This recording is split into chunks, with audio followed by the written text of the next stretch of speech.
Rita, thank you very much for your time. 5 magazine, it's been a great year for you. Yes. 3 #1 singles, a #1 album. How's it been for you?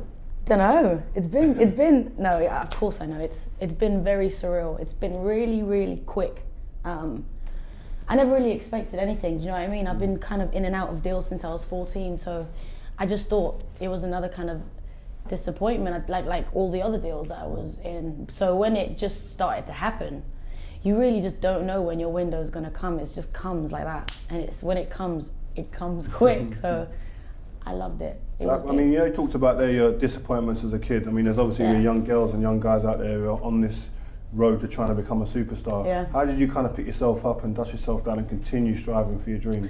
I guess it's just kind of like a test of, is this really what you want to do? You know what I mean? I think it's one of those things where, sometimes you kind of break a leg, especially with what you do. It's like sometimes, you might break your toes, break your legs, but you kind of carry on and you train. It's like a muscle. It's like, it really does test how hungry you are. So if you're really hungry, then you'll be fine.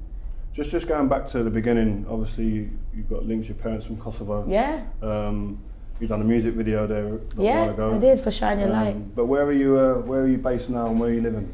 Like now I live in High Street Kensington, still in West London, but I live just around that area in West. But I grew up in Portobello Road, Ladbroke Grove, so I was all about the carnivals every year. Yeah. I was different back. I think I had brown short hair.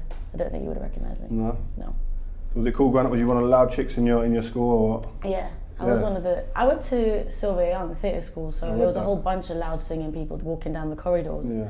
But I was one of the ones that wasn't really like the musical theatre kind of girl. I was more about the, urban music and the R&B music and what I loved listening to. But just fast forwarding from there, obviously everyone talks about Jay-Z and you signed yes. to the label. Yeah, I got signed now. How did that kind of come about, and how did that feel for such an iconic music star? Oh, well, I met Jay when I was 18. I sent my demos to Rock Nation when I was 17, like turning 18 around Christmas time. And I didn't really know what to expect. Jay Brown and Tai, who worked with Jay, got my demo, and a few days later they called me up and they said they'd love to meet me. I was like, what? And in my head, I'm like, okay, I have no money to go to New York, not thinking that they were gonna buy me a ticket. So I'm there trying to hustle, selling trainers, literally 10 times the speed that I would do it to try and buy a ticket. And then I realized that they're like, they're more than comfortable. So they obviously got me a ticket on Air India. Don't know why. India? Well, it's cheap, isn't it? It's cheap. Yeah, but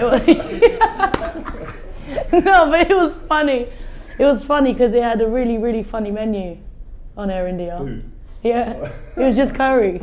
It was just like everything curry. It was just like there was curtains on the windows. Like it looked like a proper Indian cultural plane. Have you ever been on Air India? I don't think I have. To be yeah, you don't need to. Anyway, so then I flew to New York, and that's when I met Jay for the first time.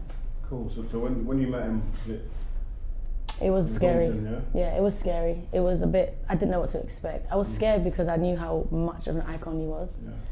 Even though I'm more of a Beyonce fan because I'm a singer, so I wasn't really like listening to Jay-Z like that. Yeah. But I knew who he was, of course. Yeah. But when I met him, I couldn't believe it. I couldn't believe that I was in a position where I could really change my life around. And then we shook hands literally 10 minutes in the conversation, and it was done. Did you have to sing for him there? No. You just obviously heard. He heard my demos. We just went to meet, and we played music for like 2 hours to each other, like music that we loved, like growing up, and we had like a DJ battle. So Rita, tell us about your tour. Yes, I'm excited. My tour's called Radioactive. I'm looking forward to where we start in Manchester on the 28th of Jan. That's when we start. And I have my London dates 5th and 6th and 7th, Shepherd's Bush Empire, which I always used to drive past, by the way, and like wish, and now I sold it out 3 times. Are you coming to Manchester or not?